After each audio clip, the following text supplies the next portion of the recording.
đi thăm nu khăn đinh mò y ca y lung se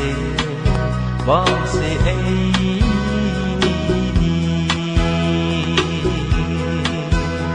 lung tu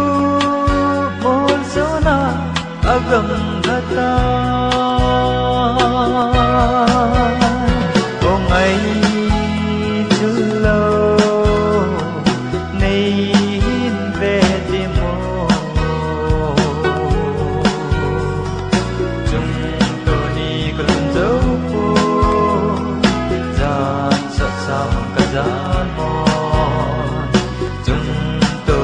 cần dấu phố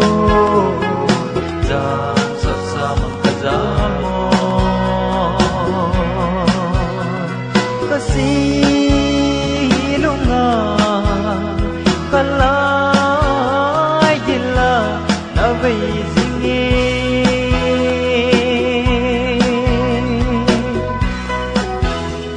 có lúc sẽ đi là cầu dòng lên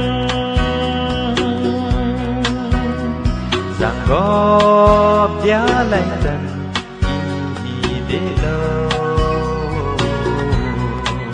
người địa vào lại tôi đi nên là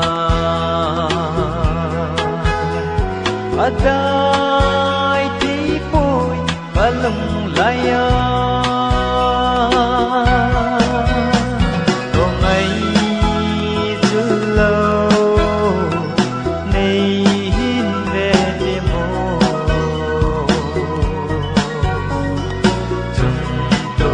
gần dấu phố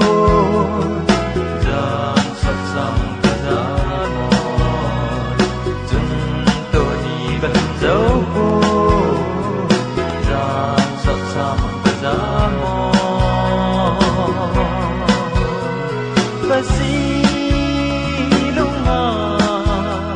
có lại gì là đã vì gì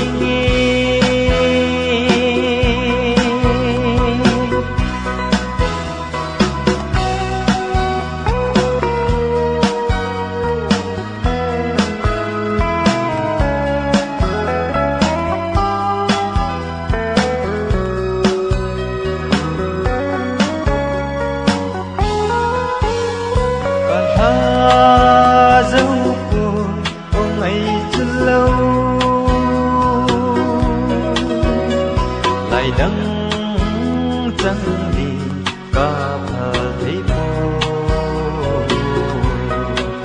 đi dòng lệ y và y lo đình thô lúc dấu lâu y mây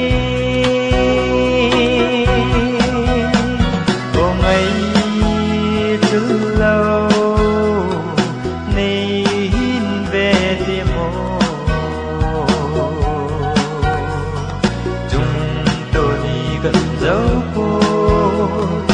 ra xót xa mang cả giá mòn chúng tôi đi gần dấu phố ra xót xa mang cả giá mòn có gì lúc mà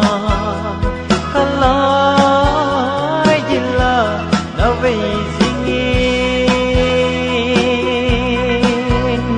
cả lại gì là lần